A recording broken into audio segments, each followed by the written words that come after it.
দেবী সজ্জিতা হলেন অপরূপ রণচণ্ডী মূর্তিতে।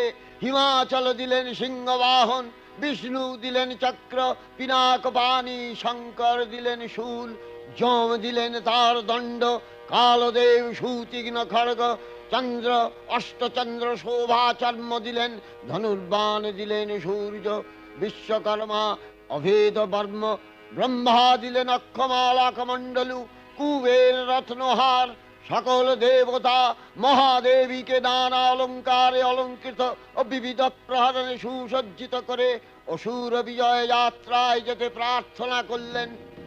রণদুন্ধুবিধ্বনিতে বিশ্ব সংসার নিনাদিত হতে লাগলো।